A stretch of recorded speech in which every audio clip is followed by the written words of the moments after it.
शुद्ध स्फटिक शंकासं सहस्रादित्यवर्चसं नीलजीमूत शंकासं नीलांजन संप्रभम। शुद्ध स्वच्छ स्फटिक के सदृश भासमान, सहस्रों यानी हजार सूर्य के समान तेज वाले, नीले बादल के समान श्याम वर्ण वाले, नील अंजन के समान कांति वाले यानी नीली आभा जिनसे निकल रही है, प्रकट हो रही है। वट्यते वेष्टयते सर्वं जगत प्रलयनेनेति वटुकः, अर्थात प्रलय काल में संपूर्ण जगत को आवेष्टित यानी सुरक्षित अपनी आभा से अपने अंदर सबको संरक्षित करने के कारण अथवा सर्वव्यापी होने से भैरव को बटुक कहा जाता है। वा बा योरभेदः, वा और बा में अभेद मानकर वटुकम के स्थान पर बटुक कहने की पद्धति प्रचलित है। यानी कहीं स्थान पे बटुक कहा जाता है, कहीं पे वटुक कहा जाता है। दोनों में कोई अंतर नहीं है, दोनों एक ही है। वटून ब्रह्मचारिणः कायत्यु पदिस्तीति बटुको गुरुरूपः, ब्रह्मचारियों को उपदेश देने वाला गुरु रूप होने से भैरव को बटुक कहा जाता है। इस नाम से वटुक को वटु और कई शब्द धातु के योग्य से गुरु रूप सिद्ध किया गया है। भक्ति भाव से भगवान का हर पल स्मरण करते रहना चाहिए। जीवन में सुख हो दुख हो में भी जो मोहिनी सूरत भगवान के आनंदमयी स्वरूप का चिंतन करता है, स्मरण करता है, बटुकनाथ जी को नहीं भूलता, उनको वो अपना लेते हैं। और जब वो अपना लेते हैं तो जिसको भी बटुकनाथ जी अपना लेते हैं उसको गुरु रूप के सदृश सर्वदा मार्गदर्शन भी करते रहते हैं। गलती होने पर सांकेतिक दंड देते हैं, गिरने नहीं देते हैं।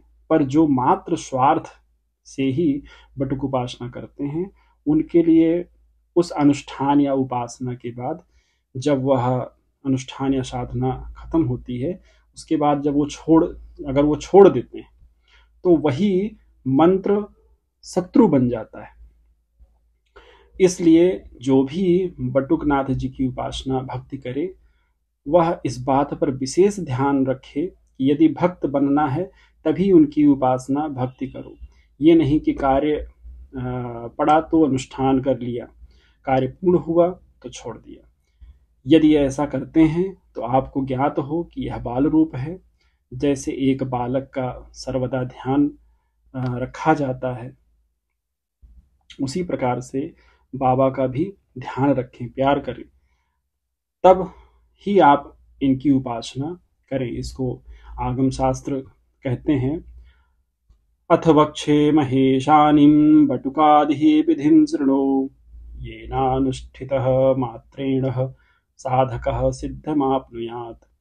बलिभिस्तर्पिता ह्येते पूजिता यस्य सुब्रते, सिद्धयः सकलास्तस्य करस्था नात्र संशयः।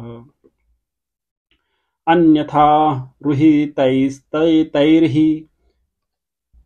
सा विघ्नैः परिभूयते, तस्मात् तेभ्यः प्रयत्नेन बलिं कुर्वीत हेतुना। मांसेन साधितं भक्तं खड्गं दधीः सपिष्टकं, मांसानि विविधान्यत्र सुदुग्धं मीनमेव च। श्रीचक्रमभितो देवी मण्डलानां चतुष्टयम्, ईशानवह्निः नैऋत्य वायुकोणेषु पार्वती। हे महेशानी, हे महेश्वरी, अब मैं बटुक विधि का वर्णन कर रहा हूँ। ऐसा भगवान भैरवनाथ भोलेनाथ कह रहे हैं। इसे तुम सुनो। इनके अनुष्ठान से साधक सिद्धि को प्राप्त करता है। जिसके यहाँ ये बटुक मतलब 10 बटुक होते हैं, या एक भी बटुक रूप में अगर पूर्ण रूप से देखा जाए तो 10 बटुक उपासनाएं होती हैं, 10 स्वरूप, 10 महाविद्याएं होती हैं। उनके पुत्र स्वरूप में जो जो महाविद्याओं के गुण के साथ स्वरूप धारण करते हैं बटुकनाथ जी, वो 10 स्वरूप हो जाते हैं। अष्ट भैरव और 64 भैरव आदि तर्पित, मतलब तर्पण पूजन होता है, सारी सिद्धियां उनके हाथों में हो जाती हैं। इसमें संदेह नहीं है। विपरीत स्थिति में रुष्ट होकर साधक को विघ्नों से पराभूत कर देते हैं। जैसा मैंने पहले भी बताया कि यदि लालच बस कुछ समय के लिए अनुष्ठान कर रहा है या कुछ कर रहा है, तो उसके लिए वह अनुष्ठान खत्म होने के बाद बाबा रुष्ट हो जाते हैं और विघ्नों को उसके जिंदगी में पराभूत कर देते हैं। तो वह जो मंत्र होता है, बाबा का जो मंत्र होता है, वह मंत्र बहुत ही पावरफुल होता है, बहुत ही शक्तिशाली होता है।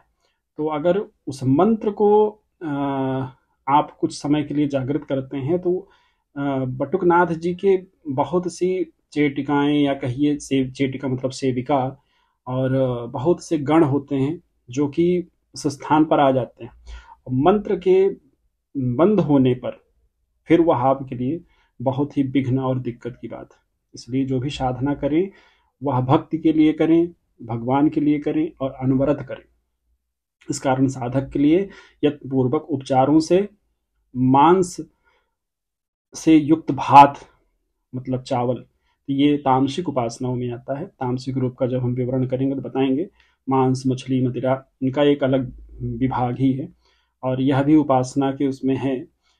पर सात्विक उपासना, राजसिक उपासना में खांड, दही, पेठा, इसी तरीके से मिष्ठान की बलि देनी चाहिए। फिर जिसके पास श्री यंत्र है तो वहां पर भी आ रहा है कि श्री यंत्र के 3 तरफ ईशान, नैऋत्य और वायव्य कोण में भी बटुकनाथ जी को हम भोग या बलि अर्पित कर सकते। बलि का अर्थ ये नहीं होता काटना, या बलि का अर्थ होता है निवाला या आहार देना, तो वहां दिया जाता है। तो जो भी बटुकनाथ जी की सेवा करें वह बलि देने का विधान है। अब आप बाल रूप में ध्यान रखो कि हर समय स्वार्थ ही स्वार्थ दिखाई दे तो यह भक्ति नहीं, व्यापार हो जाएगा। चढ़ाएं, मतलब ये चीज चढ़ा रहे हैं तो ये मिलेगा, ये चढ़ा देंगे तो क्या मिलेगा, इस भावना से कभी भी भगवान की उपासना स्वीकार्य नहीं होगी, वह आपके लिए अहितकारी हो जाएगी। तभी उपासना करें जब एक बच्चे का भाव रखेंगे आप। 5 से 8 साल का बाल रूप है जिसकी हम सेवा कर रहे हैं, अगर इस प्रकार की भावना से हम सेवा करेंगे तो भगवान गर्भ के बच्चे के जैसा स्वतः ही ध्यान रखेंगे। यदि ऐसा नहीं करते तो आप उस मंत्र को अपने शत्रु के रूप में बना रहे हैं। मंत्र प्रार्थना के रूप में प्रयोग करना चाहिए, तब उसको जागृत करेंगे।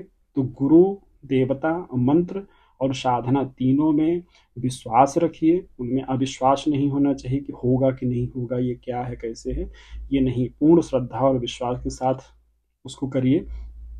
यदि आप दुख में भी बाबा की पूजा आरंभ किए हैं और अनवरत कर रहे हैं, तब जब ये आप अनवरत आपसे पूजा चलेगी तो आप बाबा की कृपा अवश्य मिलेगी। जो हार जाए, जिसको सब त्याग दें, घृणा करें, ऐसे भाव से जिसको सब गलत भाव से देखें, तो जो घृणित जिसको सब समझते हो वह भी अगर बाबा की उपासना करे तो बाबा उसको भी अपना लेते हैं। क्योंकि जिनको सब त्यागते हैं उनको भी बाबा अपना लेते हैं। जैसे उदाहरण के लिए श्वान है, श्वान को हर पूजा में हर जगह पे लोग अशुद्ध मानते हैं, त्याग देते हैं। तो बाबा इतने दयालु हैं कि वह उसमें गुण देखते हैं।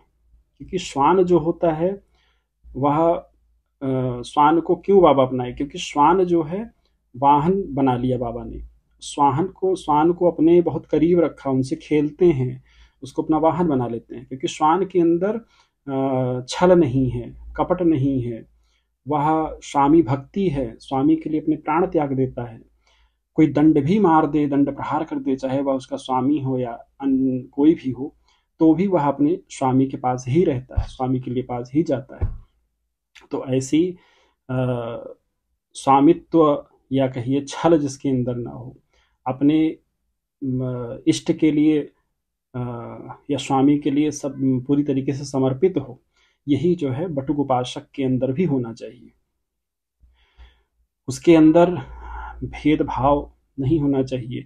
कोई अगर भैरव उपासक मिल रहा है तो सारे भैरव उपासक समतुल्य होते हैं। वह एक जाति विशेष हो जाती है कि यह नाथ उपासक हैं।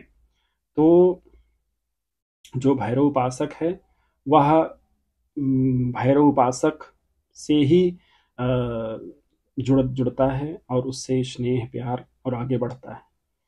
तो भैरव पटल का भी अगर देखें तो अगर कोई आप अनुष्ठान करते हैं या कुछ कोई उपासना करते हैं, उसमें जब उसके पूर्ण होने पर ब्राह्मण को भोजन कराने का विधान कई जगहों पर आता है। तो वहाँ पर भी ये आ जाता है भैरव पटल में कि जो ब्राह्मण आप भोजन कराएंगे जिसको, वह भी भैरव उपासक होना चाहिए।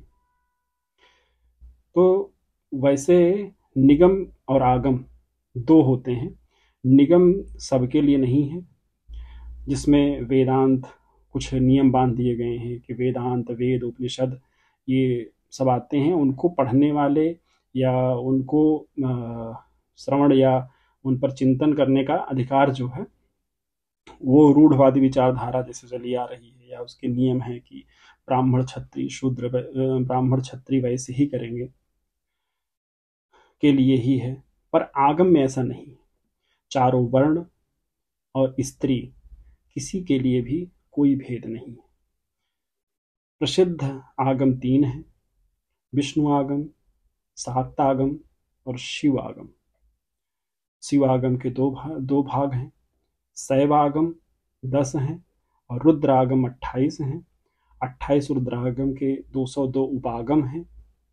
आगम मार्ग के अनुसार बहुत उपासना और साधनाएं हैं, जिसमें अनेक गुप्त उपासनाएं हैं, देवी उपासनाएं हैं, भैरव उपासनाएं हैं और सभी देवी देवताओं की उपासनाएं इसमें आ जाती हैं आगम में। पर उसमें भी सर्वोपरि उपासना जो समस्त आपके इच्छाओं को पूर्ण कर दे, समस्त विघ्नों को काट दे, वो बटुक उपासना है। और यह बहुत ही दुर्लभ है, अलग है और खास है। बटुक को क्षुद्र विराट कहा जाता है, क्योंकि विराट मतलब विराट शब्द ही है, विराट पुरुष, जो क्षुद्र मतलब छोटा है। तो सर्वव्यापी शिव का ही छोटा रूप बटुक भैरव है। सर्वत्र व्यापितम ब्रह्म शिव भावेन भावितम तहि स्वरूपम सकलम बटुक भैरव रूपिणम। साक्षात परम शिव जो निष्कल स्वरूप में सर्वत्र व्याप्त है, उनका ही सर्वरूपात्मक लघु रूप ही बटुक भैरव है, अर्थात परम शिव ही छोटे रूप में बटुक भैरव है। शिवम बिना चित्कालायाम न क्लात्वम क्वचित भवेत। शक्ति उपासना की पूर्णता बिना भैरव या शिव उपासना किए नहीं होती है। इसी प्रकार से शिव की उपासना बिना शक्ति की उपासना किए नहीं होती है। कार्य भेद से शक्ति में भेद होता है। शक्ति भेद से भैरव का भी भेद होता है। दोनों एक दूसरे के अविभाज्य हैं एवं अच्छेद्य अंग है। मतलब एक दूसरे से शक्ति और शक्तिमान में भेद नहीं होता है, दोनों एक होते हैं। उसी प्रकार से ये दोनों एक ही हैं। अनिष्ट निवृत्ति तथा अभीष्ट पूर्ति के लिए इन दोनों की साधना का विधान कहा गया है। जहाँ हम भैरव या भैरवी के रूप में, शिव पार्वती के रूप में इनकी उपासना करते हैं, दोनों ही एक दूसरे के पूरक हैं। तो भगवती पार्वती कहती हैं कि भगवान आप सभी अभिष्टों को पूर्ण करने के लिए अपने बटुक भैरव रूप का, बटुक भैरव साधना को बताएं। तो भगवान कहते हैं, सम्यक पृष्ठम त्वया देवी लोक दुख विमोचनम मया बटुक रूपम ही धृतम सर्व सुखावा।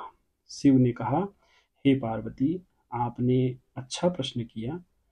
हमने ही लोक में साधकों को दुख से विमोचन करने तथा प्रदान सभी को दुख से निकालने के लिए, सुख प्रदान करने के लिए बटुक भैरव रूप धारण किया है। अन्ये देवास्तु कालेन प्रसन्नः संभवन्ति बटुकः सेवितः सद्यः प्रसीदति ध्रुवं शिवे। अन्य देवता जो बहुत काल तक उपासना करने पर प्रसन्न होते हैं, लेकिन बटुक भैरव साधकों द्वारा अल्पकाल, थोड़े समय में, किंचित समय में ही उपासना मात्र से प्रसन्न हो जाते हैं। दुखे चाह सेविता शीघ्रम दुखम नाशयते क्षणात्, सुखे चा सेवितो नित्यम सुखम वर्धयते बहु। दुखों से उपस्थित होने पर साधक द्वारा साधना करने से शीघ्र ही समस्त दुखों का उसी क्षण नाश हो जाता है।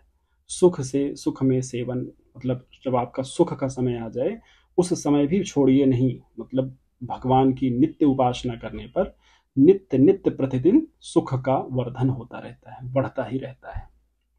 भगवान को देवी पुत्र में कहा, देवी पुत्र से भी संबोधित किया जाता था। देवी पुत्र तंत्र लोक के हिसाब से देखा जाए तो यहाँ पर बटुक भैरव को भी लिया जाता है और गणेश जी को भी लिया जाता है, तो देवी पुत्र दोनों हो जाते हैं। अब तंत्र लोक में रुद्र शब्द आया, तो रुद्र ये वैदिक शब्द हुआ, तो यहाँ पे रुद्र को जहां भी शब्द रुद्र शब्द आएगा वह भगवान शंकर के भैरव रूप को ही संबोधित कर रहा है। इस पर हम विस्तृत व्याख्या में बताएंगे कि किस तरीके से अग्नि और सूर्य सब पर नियंत्रण जो है रुद्र शब्द से होता है, और रुद्र ही वेद या हर जगह पर जहां भी रुद्र शब्द आएगा वहां पर वह संबोधन भैरव जी के लिए है। जय श्री बटुक भैरवनाथ।